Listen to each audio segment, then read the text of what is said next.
અમદાવાદમાં બનેલી દુઃખદ વિમાન દુર્ઘટનાને આજે 1 વર્ષ પૂર્ણ થયું છે, પરંતુ ભરૂચ જિલ્લાના જંબુસર તાલુકાના સારોટ ગામના પટેલ પરિવાર માટે સમય જાણે થંભી ગયો હોય તેવી સ્થિતિ છે। આ દુર્ઘટનામાં 25 વર્ષીય સાહિલ સલીમ પટેલનું કરુણ મોત નીપજ્યું હતું।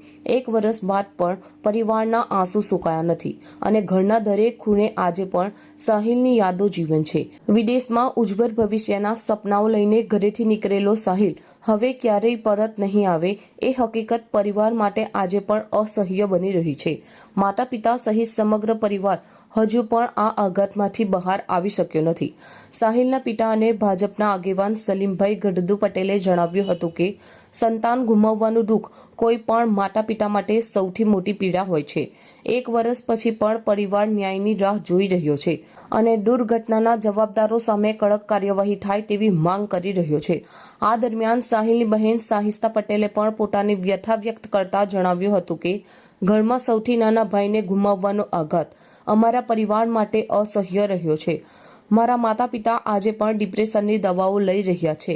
1 વર્ષ વીતી ગયું હોવા છતાં તેઓ હજુ સામાન્ય જીવન જીવી શકતા નથી। ભાઈની યાદ આવતા આખું ઘર ગમગીન બની જાય છે। સાહિસ્તા પટેલે એર ઇન્ડિયા અને ટાટા ગ્રુપના સીઈઓ તેમજ અધિકારીઓ પર ગંભીર આક્ષેપ કરતા જણાવ્યું હતું કે દુર્ઘટના બાદ અધિકારીઓએ અમને કહ્યું હતું કે આપણે બધા એક પરિવાર છીએ।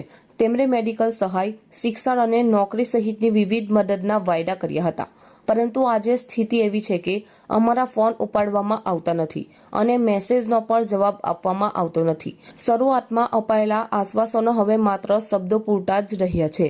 તેમણે વધુમાં જણાવ્યું હતું કે પરિવાર આજે પણ ન્યાય માટે સંઘર્ષ કરી રહ્યો છે। પીડિત પરિવારોને માત્ર સહાનુભૂતિ નહીં પરંતુ વાસ્તવિક સહાય અને જવાબદારીપૂર્ણ વળતર મળવું જોઈએ।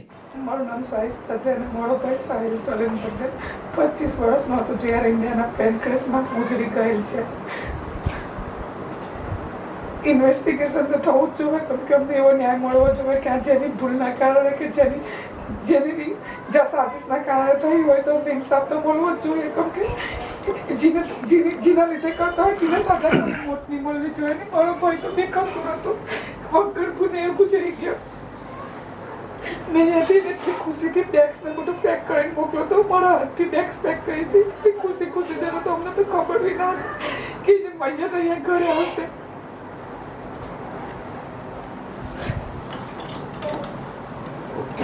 સલીમભાઈ પટેલ, ભરૂચ જિલ્લા ભાજપ ઉત્સવની હાલમાં પણ ચાલુ છે। આ પ્લેન ક્રેશમાં મારો છોકરો થઈ ગયો।